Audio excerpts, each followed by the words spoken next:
जय माता दी दोस्तों। आज नवरात्रि के दूसरे दिन माँ ब्रह्मचारिणी की उपासना की जाती है।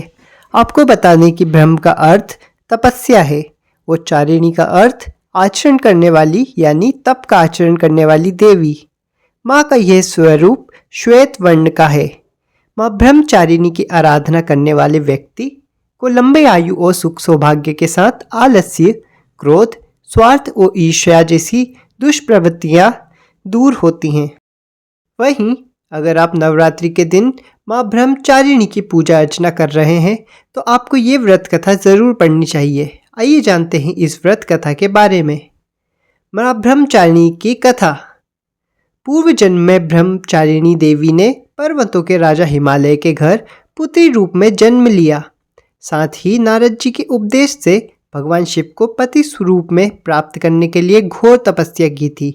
इस कठिन तपस्या के कारण इन्हें तपश्चारिणी अर्थात ब्रह्मचारिणी नाम से भी जाना गया। 1000 वर्ष तक इन्होंने केवल फल फूल खाकर बिताए और 100 वर्षों तक केवल जमीन पर रहकर शाक पर निर्वाह किया। कुछ दिनों तक कठिन उपवास रखे और खुले आकाश के नीचे वर्षा और धूप के घोर कष्ट सहे।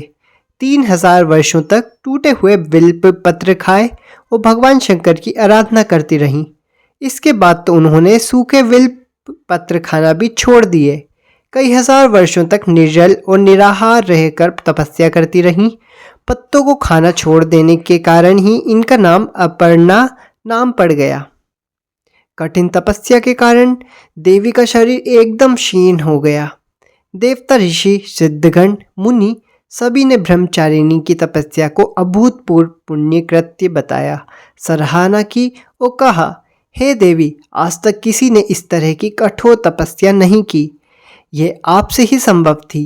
आपकी मनोकामना परिपूर्ण होगी और भगवान चंद्रमौली शिव जी तुम्हें पति रूप में प्राप्त होंगे। अब तपस्या छोड़कर घर लौट जाओ। जल्द ही आपके पिता आपको लेने आ रहे हैं। माँ की कथा का सार यह है कि जीवन के कठिन संघर्षों में भी मन विचलित नहीं होना चाहिए।